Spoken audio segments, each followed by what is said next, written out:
Thank you very much.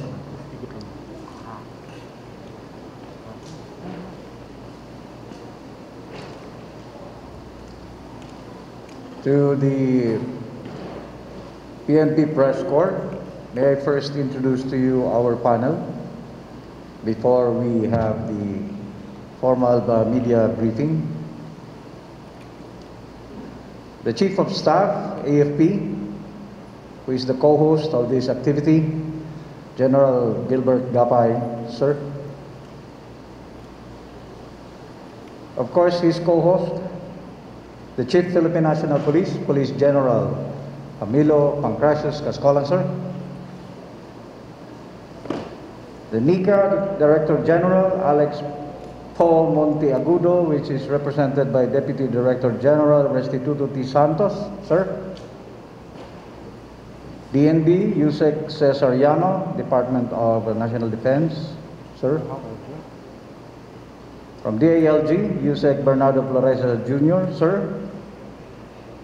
And National Security Council, Director General Hermogenes Esperon Jr., sir. They're represented by Deputy Director General Vicente Agdamag, sir. So, member of the press corps, we now have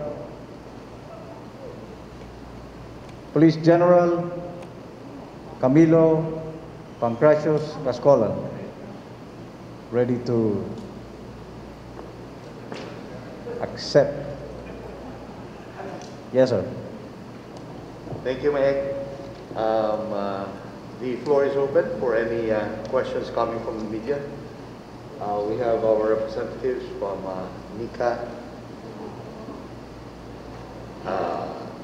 NSC, Yes, sir. AFP, PNP, and at the same time, the SILG.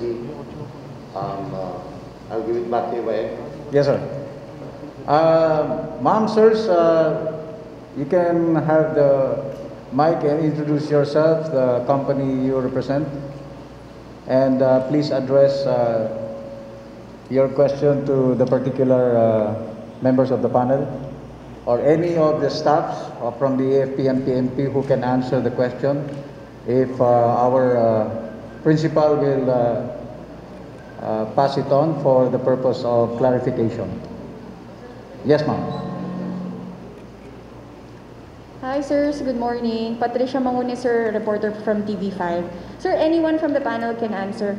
Sir, briefly, ano po ang napapaloob dito sa ating joint directive that we signed today?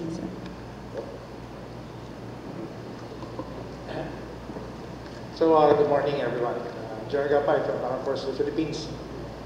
The main objective of this National Joint Peace and Security Coordinating Center meeting is to really review yung aming joint campaign plan with yung AFP-PNP joint campaign plan in addressing various security threats being faced by our country today, like the CPP and PA terrorist group, the local terrorist groups, as well as yung mga criminal elements, and of course yung mga how we can support yung anti-criminality campaign ng ating PNP. So in addressing all these, meron kaming joint AFP-PNP campaign plan kapanahonan. So this was crafted as a guide for our forces on the ground, both AFP and PNP, in addressing these security threats. And so far, for the first months of the year, since January 2019, we have posted significant accomplishments based on this partnership ng AFP, PNP, and usually we do things jointly. And ngayon, we are here to review, evaluate, para to strengthen the partnership and improve the plan which we have, so that we would meet the deadline set by our President, which is to end all this local armed conflict posed by the CPP and PA and the local terrorist groups before his term ends in 2022. Kaya we really have to double time and accelerate. And dito, tinitingnan namin yung what we have accomplished, the best practices, and of course the gaps, and yung gaps which we have experienced, problems encountered in the implementation of the joint campaign plan, and come up with solutions and measures to correct them, with the end in view of really performing very well and achieving the campaign objectives within the prescribed timeline. So, yun ang objective ng meeting namin, to get our hands together. So, to improve some more our performance. So, and yun nga, natin dito is we're focusing on the joint AFP campaign plan na patalaga. And we have identified gaps already, and we have already remedial measures lined up, and they are all ready for implementation by our operating units on the ground. So it is hoped that this partnership would remain strong and will become stronger and more solid as the days go by. So yun lang naman. I think the Chief of Staff have said it all, but basically it's evaluating the internal security operations. Is it effective? Do we need to have other contingency plans? And as well said by our Chief of Staff, it's forging our partnership with the Philippine National Police and the Armed Forces of the Philippines. In so doing, we will be able to come up with more innovations, so that we would be able to master actually our initiatives and come out with the best results, which is zero insurgency. We will be forging a lot of partnerships. We will be doing a lot of initiatives. You will be seeing us together with the AFP most often. We will be very visible together, and soon enough we would be able to come up with maybe joint exercises like simulation exercises that we have to do, even the legal and offensive stance. There will be lots of involvement, most especially with regard to the delineation of responsibility of the Directorate for Integrated Police Office. They will be the focus units for anti-insurgency, and this will be the focus unit that the AFP will be cooperating with. With that, we hope to be able to zero in and be able to come up with better activities for the community, and of course for better cooperation with the local government units. Sir, one follow-up lang. Sir, does this also include improved coordination sa Intel Ops, just to avoid another Holo shooting incident just last June? Yes, of course. That would be one of the main topics, of course. Okay. Thank you, sir. Thank you. Thank you. Next question. Sir, Fred Ann po from Sunstar. Sir, ang question ko, anong difference nito dun sa mga nakaraan yung directive, and anong bago? Kasi alam natin may matagal na may NPA and all the insurgency. Anong bago dito sa bago nating directive sa ating mga kapulisan at mga members ng military, sir? This time around, we have a focused unit. The focus unit for anti-insurgency for the Philippine National Police will be no other than the Directorate for Integrated Police Office. They will be going down, be very, very visible in all these insurgency areas, and be able to come up with what you call the area public safety battalions. They will have their own force that they will have to, of which will be part of the coordination with the armed forces of the Philippines. At the same time, we will forge a much more stronger brotherhood. The word is brotherhood with the AFP. And in addition to that,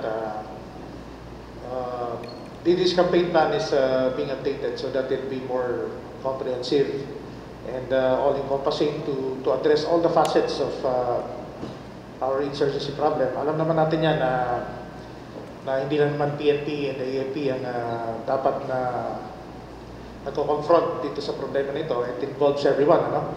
All other government agencies, sectors of society and the people, the citizenry as a whole. Kaya itong campaign plan namin is being updated so that it involves now not only the AFP and the PNP, but it also integrates yung roles ng different government agencies, other sectors of society, to address not only the armed component, but most especially the root causes of insurgency.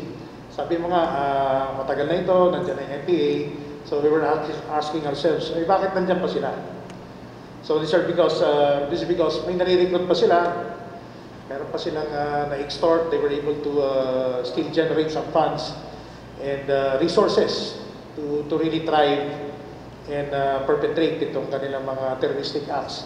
So itong mga to will be addressed by other government agencies, kagaya ng recruitment, ano bang mga issues bakit may nare-recruit sila sa eskwelahan, so ano bang mga issues bakit meron pang nakakapag-generate pa sila ng resources. Kaya, and these things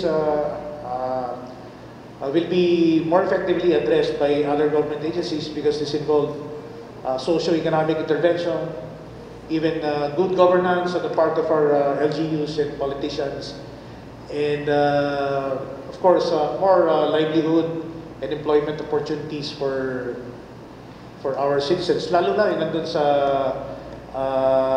remote areas and marginalized sectors. So right now, this campaign plan is being updated so that it will be more comprehensive. And it is envisioned to accelerate really itong pagpuksa at tuluyan nating tuldukan itong problema sa insurgency. At maging yung other groups na yung banta ng terorismo, ganun din. Holistic and comprehensive din ang approach natin. So, yun ang pinaka-meat ng update nitong and revision and amendments dito sa ating joint AFP-PNP campaign plan kapanatagan. May napag-uusapan ngayon yung sa social media. Napag-usapan ba dito sa agreement yun na to, yung pagmamonitor ng social media sa insurgency, sir?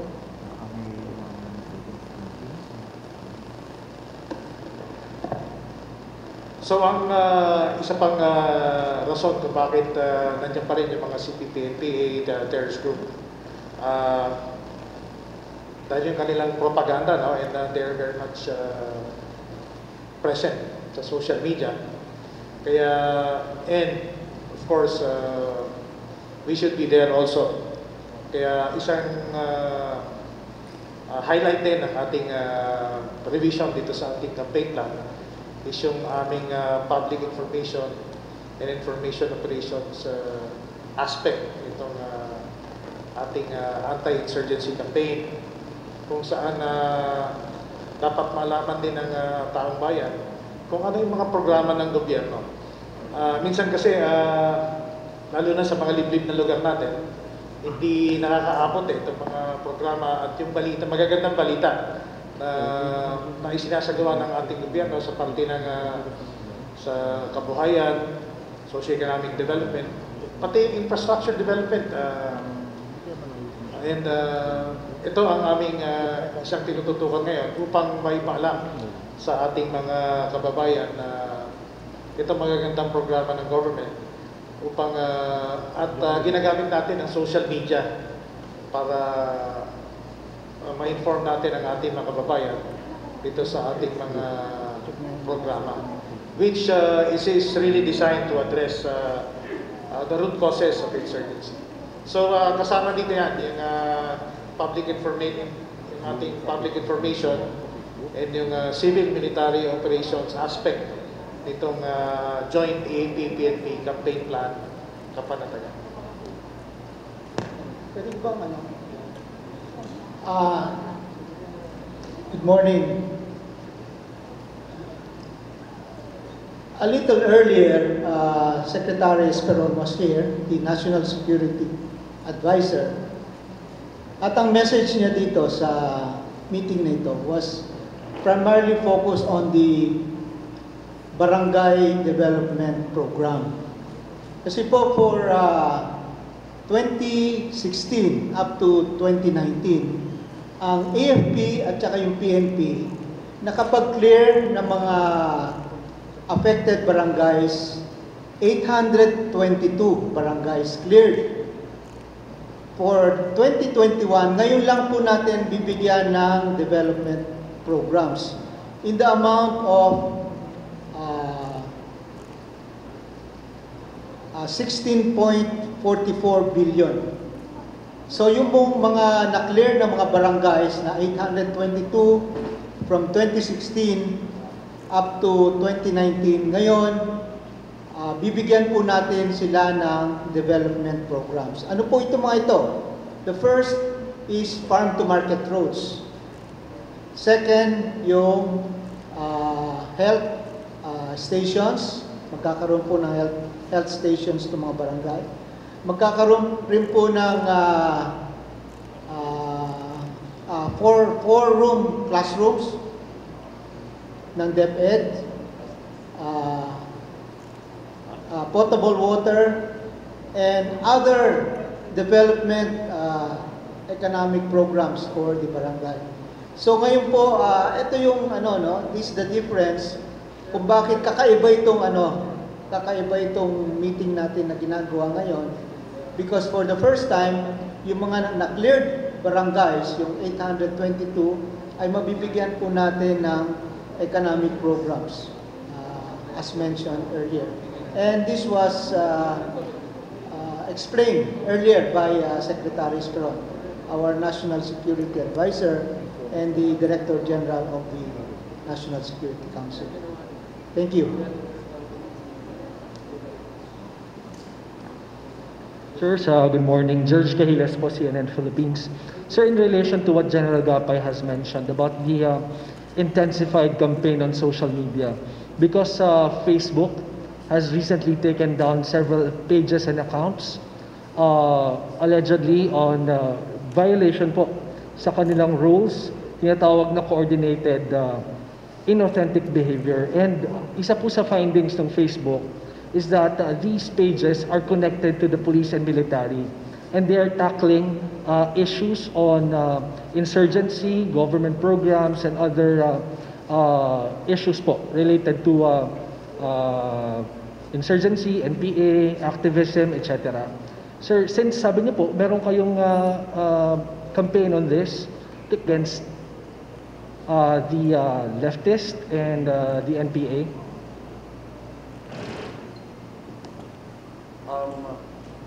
On the part, actually, the Philippine National Police continues to adhere to the institutional policy, which observes actually cyber etiquette and proper decorum in all public engagements, including the social media. That's why we also recognize that social media is an effective tool that technology can offer, especially at this period of health emergency. Establish proactive information and awareness activities, as well as to build harmonious relationship with the community. As far as we are concerned, official Facebook pages of the PNP and those of our lower units remain compliant with these standards, and we continue to serve its purpose along these objectives. Thank you. General Gapay, sir. Yes, the same thing with the armed forces. The use of social media and these accounts, social media accounts, are covered by policies also, which we have implemented since 2016, and is being updated from time to time. And I'd just like to inform everyone that all the official social media accounts of the armed forces are up and running. Hindi man sila kasama dun sa mga na-take down. But this would also, this development also prompted us to review yung mga personal accounts ng ating mga personnel and remind them of the, yung policies natin on the etiquette and do's and don'ts of what to post and on social media. Okay lang naman kasi yan, basta we follow the rules, ano? Parang kalsada rin yan, you can use it whenever, wherever you want, but as long as you follow traffic rules. Ganun din naman sa social media natin, may mga do's and don'ts tayo dyan. And right now, we're looking into yung mga personal accounts actually. Baka ito rin yung tinutukoy ng Facebook Philippines, ano? And tama-tama, it's very timely because this afternoon after this meeting, I'll be meeting the presidency of Facebook Philippines and Simi Samador, and we'll be discussing, this is one of the things we will discuss. But rest assured that the AP do not tolerate the uploading of fake news, of course, and fictitious social media accounts. So, but still, yun nga ang ano namin, baka mga personal accounts din yung kasama dito. That's why, just to say, we'll be looking into the matter. Sir, last on my part, because you mentioned about the objective is of these activities to assess the current fight against insurgency. Can you tell us, sir, what is the current status and how do you plan to quell the communist insurgency before the term of President Duterte ends? Because it was his directive to crush the NPA as soon as you can. Thank you, sir. So yes, ang marching order namin from the President is to really put an end, permanent closure to this insurgency which has beset our country for more than 50 years already. And right now, yung armed component, kaya na namin ng joint AP PNP team yan, ano? All figures are on the decline.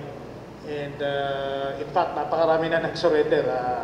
For the year alone, more than 1,000 nag-surrender with almost 800 firearms from the CPP and PA side. And marami pang surrender feelers. So yung kanilang armed component are really being significantly degraded by our security forces. Now, ang binibigyan namin ng focus ngayon are the other dimension of the insurgency problem, which are non-military. For example, bakit nandiyan pa ba sila?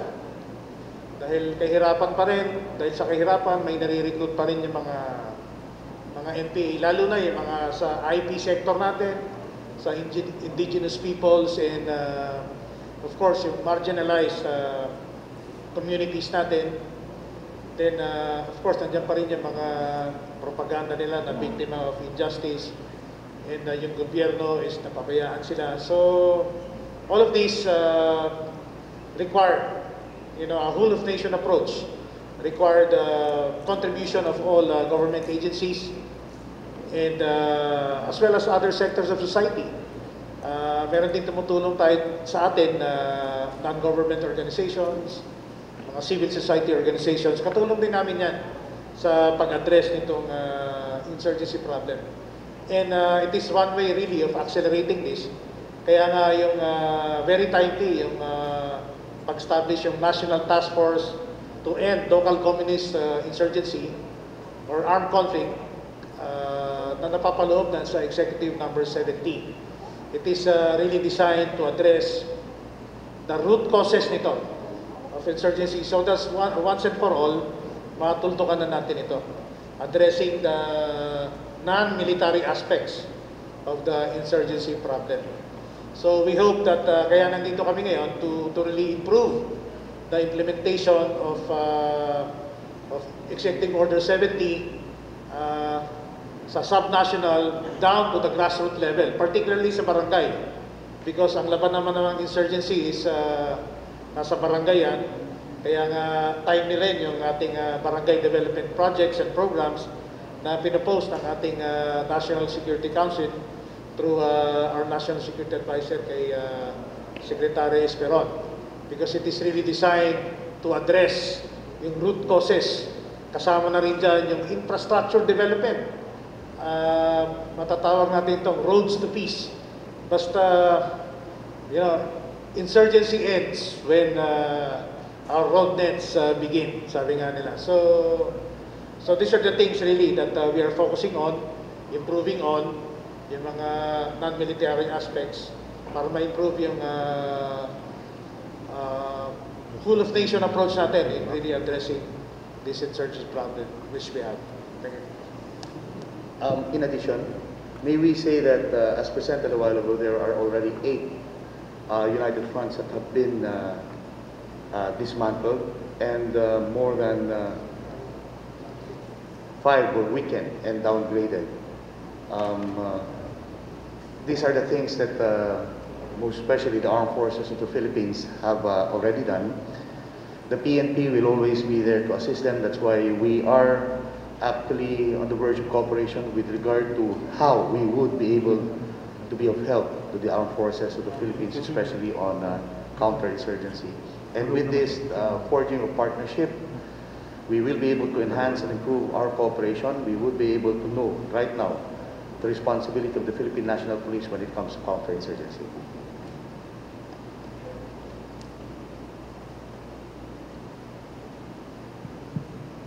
Good morning, sirs. Kay Chief PNP po and kay Cesar. Sir, specifically, how will you control the recruitment of new people's army in some universities in the country? Sir, specifically, how will you control the recruitment of the new people's army in some universities in the country? On the part of the PNP, of course, I had already a directive to all our regional directors to go down to criminology universities and other colleges and universities. One of the basic purpose of this is for us to be able to sell the Philippine National Police when it comes to recruitment. And at the same time, there was a question yesterday with regard to the monitoring of students. The monitoring of students is not only for students. Actually, we are all being monitored. We're all monitored for any kind of illegal or criminal activity that we are doing. Kaya nga may nahuhuli tayo, na-aresto tayo sa mga kriminal because of the fact that everybody is being monitored. It does not pinpoint to any kind of group whatsoever. That is why the Philippine National Police will always be visible on the ground. Most especially, we will be focusing also on our information dissemination and information education to all students with regard to what the Philippine National Police is doing. We will do that. We're actually doing that on a quarterly basis. Okay. General Gapay, sir. Yes, on the part of the armed forces, they've been very aggressive in our information drives, awareness programs sa schools, And we really partner with the PNP dito, joint dito. We go to various schools, universities, to really inform them itong the threat of NPA recruitment. And sabi nga ng mga NPA tsaka yung mga front organizations nila, hindi daw totoo yun. Pero, just recently and in the recent past and even in the previous years, makikita naman natin na may mga naiinkwento rin yung ating mga joint forces on the ground. Ang mga estudyante, AUP, UP, and other, itong mga kinabukasan na sinira ng NPA, dahil na-recruit ito sa mga universities. Kaya, ngayon, and sadly, yung iba namatay talaga during army encounters. And ang malaking sisi rin yung mga magulang nila, all the while they thought that nasa university, nasa eskwelahan yung mga anak nila, yung pala na-recruit na, then nagkaroon na ng exposure tour, then maya-maya, nagte-training na bumaril, then mamaya NPA na sila. So, ito yung tinitignan natin. So, yung awareness program na ganito yung modus ng NPA, pupuntahin sa eskwelahan, iinganyohin kayo, they will capitalize on your idealism, yung adventurism, dahil mga kabataan yan. Then after a while, pag nandun ka na sa loob, it's very hard to really get out. And tinatakot yan. Pag sila tumiwalag o tumakas, papatayin sila. Okay. That's why pipigilan natin na humantong sa ganon. Kaya we have so many youth-related programs like yung youth leadership summits. We do this in different schools. We even have regional and national youth summits. We do this every year. Then of course, yung ROTC program natin, which is now being revived in all schools and universities. Ito para ma-focus naman yung ating mga estudyante in really developing them into responsible, patriotic citizens of our country. So, in all these activities, join pa rin kami ng PNP in really protecting our youth from NPA recruitment. Sir, bukod sa mga estudyante, meron bang na-monitor o imino-monitor ang PNP at AFP na mga school administrators, school officers na kasabwat nitong mga New People's Army sa recruitment sa mga estudyante, sir? Well, we cannot discount the fact that there are a lot of universities involved here. Some are, to the extent, being waylaid by this communist group. But we will further our vigilance and at the same time alertness on the part of the Philippine National Police for the community to be much more aware. As mentioned by General Esperon a while back, he was talking about barangayan or going down to barangay. One of the 9-point initiatives of the Philippine National Police is the community service-oriented policy. And one of the focus also of LCAT is the Retool Community Service Policy. So we will go down to the barangays, we will be able to inform them, and we hope to be able to assure them the protection that they really need in their barangay so that the insurgents would not be able to penetrate the community. Thank you, sir. Sir, last question. Sir, nagiging malaking hamon ba sa Armed Forces of the Philippines at sa Philippine National Police yung online class ngayon doon sa ginagawa namang monitoring nyo sa recruitment ng New People's Army sa social media? Kasi may access na rin po sila ngayon sa mga, kung online class, may access na rin sila sa internet. At possible ba o malaking hamon ba sa inyo yun na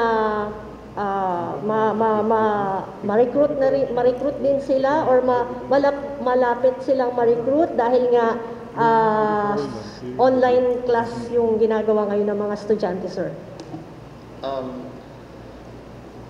There is a great possibility for all students, most especially students and those who are in the barangays, to be recruited by these communist terrorists. But the probability will be very, very low if the AFP and the PNPs combine in their efforts to stop the insurgency problem. And that is why we are here. We are trying to solve some problems and be able to come up with a good cooperation coordination so that the AFP would be able to partner with the Philippine National Police that will assist them in our initiatives. As I've said, there is a very great, there is a possibility, but probability will always be low if we forge our partnership, enhance and improve all our initiatives. General Gapay po, sir. Yes, we really cannot discount that possibility na yun nga, yung mga anak natin are really browsing itong mga accounts and sites that are being run by ng mga CPP and PA front organizations or even themselves. Sa AFP naman, we identify, may mga na-identify na tayong mga sites that are being run by the CPP and PA. And ang hilinga namin is for the faculty themselves to really look into this to ensure that yung mga ina-access ng mga estudyante nila are yung authorized sites lang ng eskwelahan. And likewise, may papel din yung mga magulang natin dito. Parents were also requesting for their help to also monitor yung mga sites na binibisita ng kanilang mga anak. Because for all we know, nire-recruit na sila doon, nire-radicalize na sila doon, and eventually, given the opportunity, there will go some field trips, kunyari. So, doon nag-uumpisa yun. But, kaya nga, so to prevent all of this, may mga specific roles tayo na, because na kailangan kampanan, because ito namang aspeto ng insurgency and security problems natin is not only the concern of the security sector, but it's the responsibility of everyone. Kaya may mga kanya-kanyang papel tayo na dapat gampanan. At ito yung ating laging sinasabi nga sa mga magulang, sa mga faculty, and the students themselves na to avoid visiting the sites and focus on your studies. Thank you, sir. Okay, we have last two questions from Anne of Bomboradio, and of course, Bea. Yes, sir. Sir, good morning. Ann Soberano, Bombo Radio Philippines. Sir, nagpulong na po kayo ngayon. Ibig sabihin ba nito, sir, kasi sinasabi nyo kanina, na fill in na po yung mga gaps ng PNP and AFP at ito po ay kasama na doon yung hollow shooting. So, sir, may garantiya po ba sa napag-usapan ninyo na itong posibleng mangyaring another fatal shooting ay hindi na po mangyayari in the future? Well, for as long as I am the Chief of Philippine National Police, at the same time I have my partner, the Chief of Staff AFP, General Gilbert Gapay, we assure you that nothing will happen then. We will assure the community and the public that the AFP and PNP is strong in their partnership, and it will be a brotherhood that we will have to keep. I would just want to include also, I reported a while back, as reported by General De Leon, the J3 of the Armed Forces. We already have 8 guerrilla fronts dismantled, 5 guerrilla fronts weakened, and 25 more to be dismantled, and in 2 months. That's hoping that with our partnership we will be able to hit that target. Yes, General Gapay, reaction doon? Yes, yun din ang isang major objective natin dito is to really enhance coordination. And kanina nga, during the presentations, isang proposal is to really establish and make operational itong joint coordination cells natin, di lamang dito sa national but sa regional and local levels, down to the municipal level yan. Meron tayong yung mga pwersa natin, mga ng AFP and PNP, may mga joint coordination cells yan. Dahil ngayon, in addressing the various internal security threats, joint na nating kinakonfront ito. That's why nakapapaloob dun sa ating updated campaign plan is to really enhance joint intelligence, joint operations, wherein yung capabilities ng AFP at PNP are fused para mas malakas. Dahil aminado naman tayo, may kahinaan din ng armed forces sa ibang lugar, ibang areas, ganun din ng PNP. And we really complement itong, we address those weaknesses and really harness our strengths, yung joint capacities namin. Then we have joint civil-military operations and police community relations. And joint din yung legal natin, yung legal offensives, dahil really in addressing insurgency, may mga legal aspects yan that we need to look into, and joint training. So in all aspects of those operations, preparation, operations, implementation of this plan, joint yan through from intelligence to training, and yung mga mechanisms na yun na na-present na kanina on how to enhance them and operationalize them on the ground. Kaya kami dito at the national level, we just provide the general direction for our ground units to implement. So, and how to implement them, we also gave them the operational framework and methodology. So, itong ating campaign plan would serve as a guide. Kumbaga, it would now be a Bible, the Bible of AFP and PNP units as far as addressing yung internal security problems. Sir, ang nabanggit nyo lang kasi about NPA, what about po sa campaign on terrorism, sir? Kasi recently, yung PNP ay may nahuling recruiter po ng Dawla Islamia. So, ibig sabihin ba, sir, tuloy-tuloy pa rin yung mga recruitment nitong mga terrorist group dito sa bansa? Well, hindi naman tumitigil yan talaga, di ba? It's a threat that we have to contain and we have to control. For as long as we would be able to arrest these people, that would be best. Let me just state, this is already a directive application to all the regional directors and all support units of the Philippine National Police. They have to focus on coordination and cooperation with the Philippine Army and the Armed Forces of the Philippines, specifically the Philippine Army in their areas, so that we would be able to come up with a good partnership and at the same time operational activities that would be able to help the barangays in our quest for peace and order. Yun lang naman. Yun ang actually gagawin ng PNP. They will henceforth from now on be cooperative and coordinative, at the same time establish the rapport that we need in the ground. Yes, sir. General Gapay, sir. Yes, pati yung mga local terrorist groups natin, kasama yan sa international security threats na hinaharap jointly ng AFP and PNP. At napapaloob din yan dito sa aming joint AFP-PNP campaign plan kapanatagan. Sir, lastly po, reaction lang sir, kasi sa ngayon sir, halos 30 na po yung petition na kumukontra po doon sa anti-terror law sir. So, sir, ano po ang reaction nyo dito na madami na po ang kumukontra dito sa ipinasa nating anti-terror law, General? Ang PNPO, we always enforce the law. We will always implement what is the law. And we are here as law enforcers. But at the same time, I would like also to convey that there will be an anti-terrorist unit that will be taken charge by the intelligence group. Together with it will be a specialized staff. Kaya sila po ang gagamitin para sa anti-terrorism natin. Yes, sir. Yes, sir. General Gapay. So actually, napakaganda ng ating bagong anti-terror law, no? Because it is really designed to protect the populace, the people from the threat of terrorism. And maganda nito, it enabled the law enforcers, the implementers of the law, with the authority to really do our job. Unlike yung 2007 Human Security Act, medyo nakatali yung kamay namin doon. And it really impedes medyo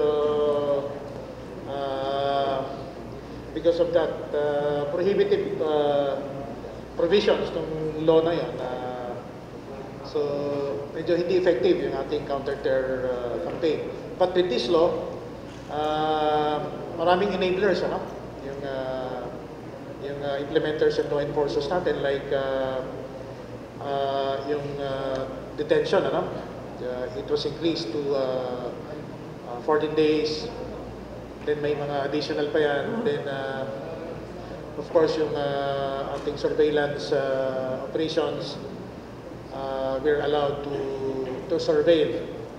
Of course, within the limits and within the approval of our ports. So may safety nets din. Akala kasi nila aabusuhin ito and walang safety nets. Actually, lahat ng gagawin namin ng PNP and the Armed Forces will pass by the Anti-Terrorism Council, which are, DOJ. It's interagency, you know. Ang maganda rin dito, nandiyan na yung AMLAC and other agencies to also address yung resource generation activities ng mga terror groups operating in the country. So, napakaganda nito. All envisioned to protect the citizenry from the threat of terrorism. Ang matatakot lang dapat dito yung mga terorista. But yung taong bayan, hindi dapat matakot dito sa anti-terror law, yung bago, because it is really designed to address this threat of terrorism comprehensively, holistically, with an empowered law enforcers and implementers, and of course with the safety nets. So wala dapat ikatakot, and we welcome itong pagpasa ng anti-terror law. Doon naman sa mga critics niya, sir, doon sa mga kumukontra ng nasabing batas. Thank you po. Maraming salamat, Ann. One last question. One question from Bea. Bea, take it away. Good morning po, Bernardo po from PTV4. For General Gapay po, kahapon po may report from JTF Sulog na nakita yung temporary hideout ni Mundi sa Wadyaan. How significant po yung development na ito in regards sa investigation po natin sa Hulu bombing incident, and malapit na po ba nating mahuli si Mundi sa Wadyaan po? Thank you. Yes, these are indicators that we are really catching up and hearing the hideouts of this, and identifying and really hearing the hideouts of these local terrorist groups, particularly yung Apo-Sayap group na nag-ooperate sa Sulu. And tuloy-tuloy naman ang operations ng armed forces dito, and these are positive developments.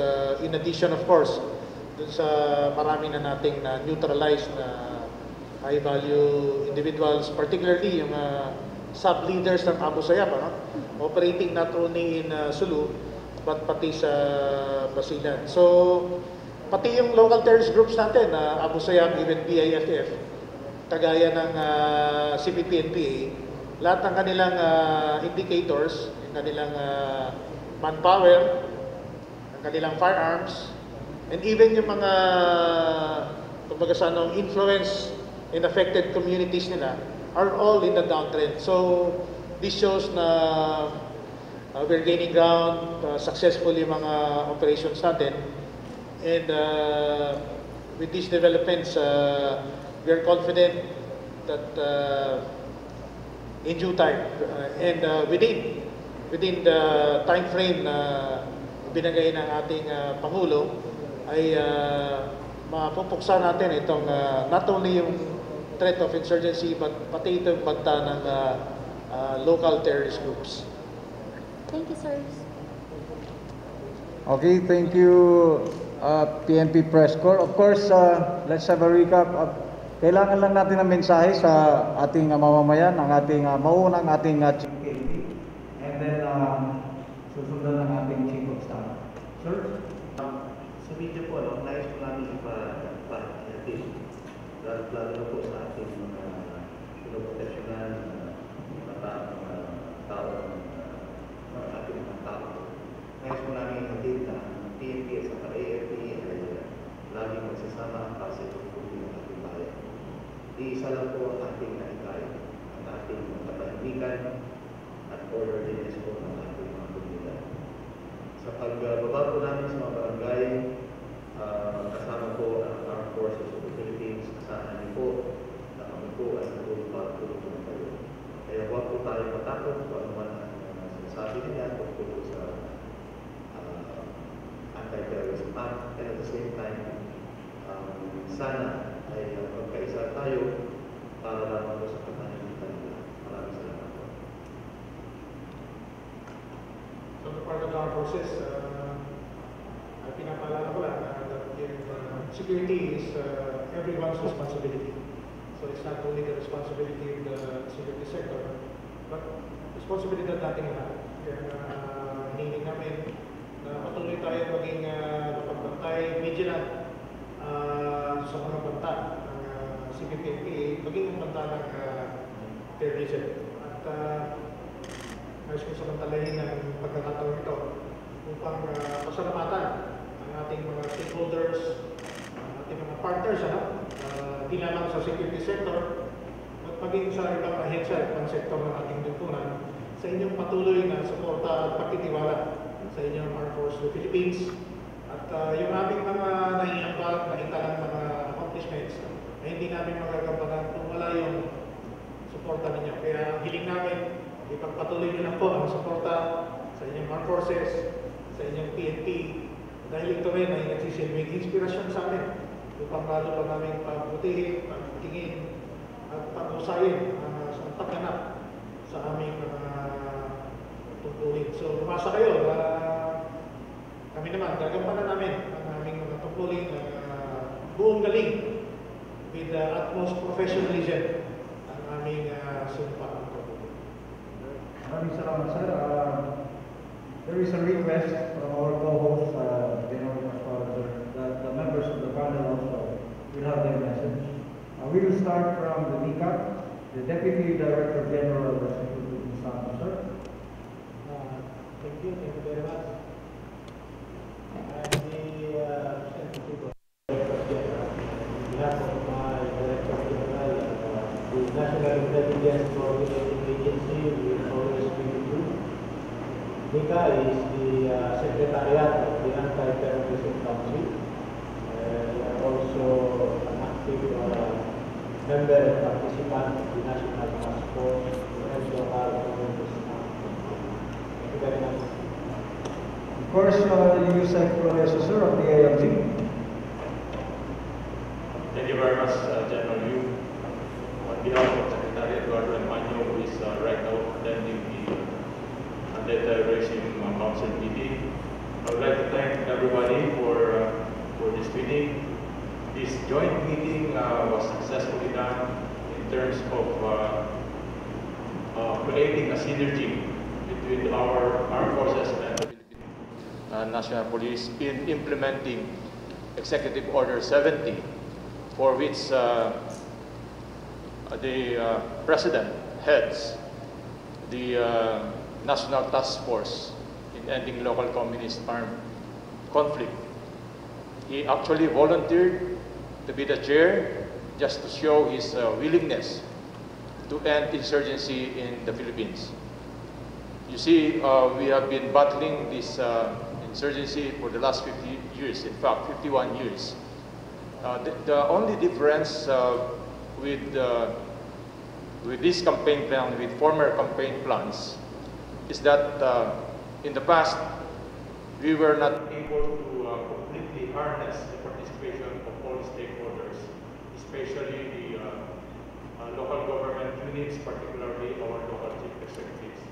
But through EO 70, all stakeholders, that's why it's called a national, the whole of nation approach, not only the whole of government approach. This involves everybody, all groups, the AFP, even the out-of-school youth, all the stakeholders. So this time, we are deploying the participation of the LGUs. The only secret for us to be able to address insurgency is through good governance. And when you say good governance, that should start from the local government. And through our program, which is the Retool Community RCSP, or Retool Community Support Program, which used to be the CSP being implemented by the armed forces before. That is the Civil Military Operations Program, for which Secretary Yano was able to implement when he was the Chief of Staff. And this time we tried to enhance it and make the program as an enhanced for a Retool Community Support Program. So, as I said, the difference is now we are tapping all the local government units through the LCs. And you see, through the budget that would be given to us, we would be able to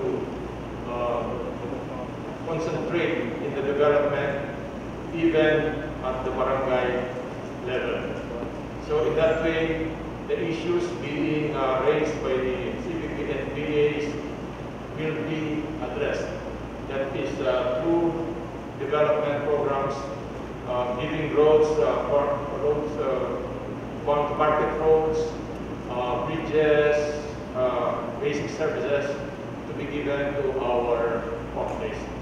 So that is now the trend, and we are taking advantage of the political will of our president, so that in the next 2 years, this by 2022, we would be able to finish insurgency. And this early, we are making headway already. There are 4,625 former rebels who already surrendered to the force of the law. And we have given assistance to all of them. Financial assistance, livelihood, temporary shelter for the halfway house, and other financial assistance, remuneration of the farmers that are surrendering, and all of those sorts.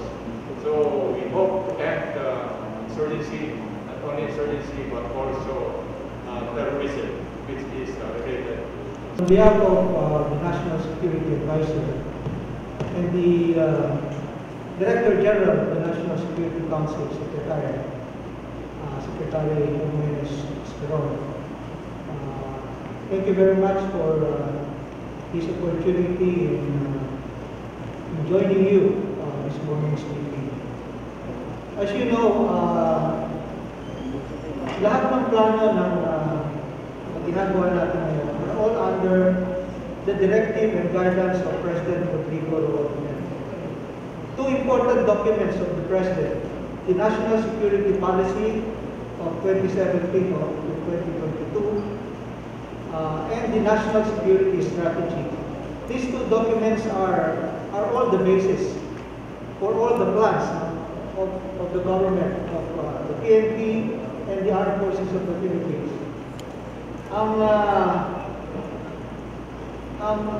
Basically, ang difference po ng National Security Policy and the National Security Strategy.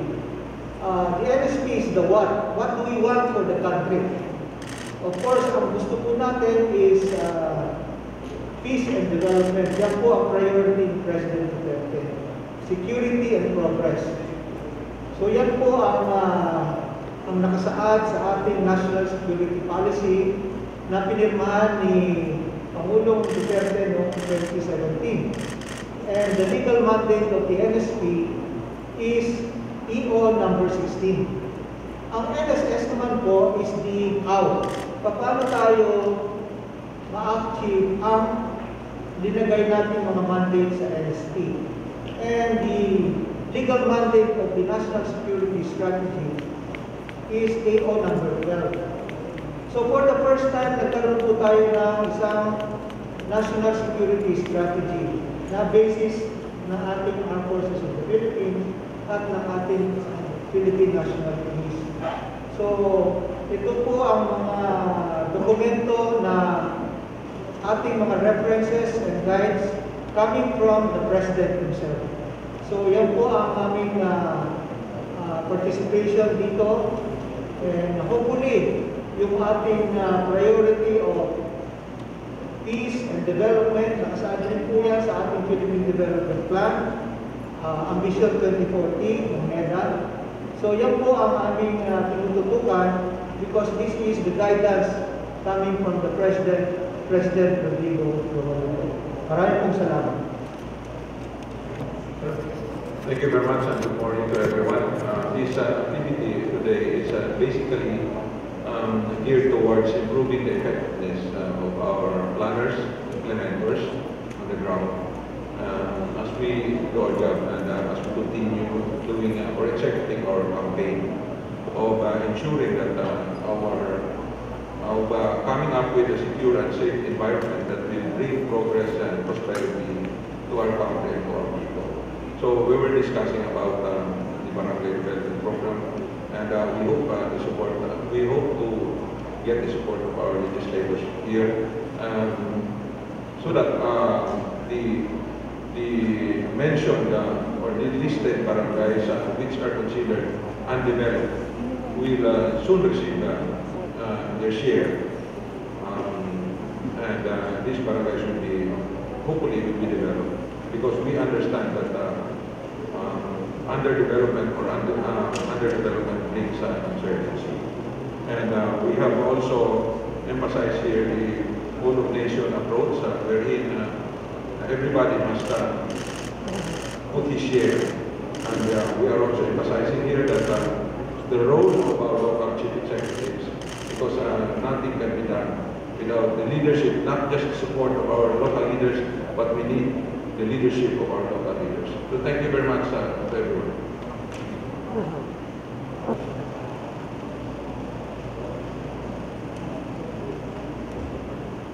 Okay, to the PNP PRESSCON, maraming salamat po sa inyong pagbigay ng opportunity para mai-convey namin sa ating community ang magandang layunin ng National Joint Peace and Security Coordinating Center meeting, itong pagpupulong na ito. Maraming salamat.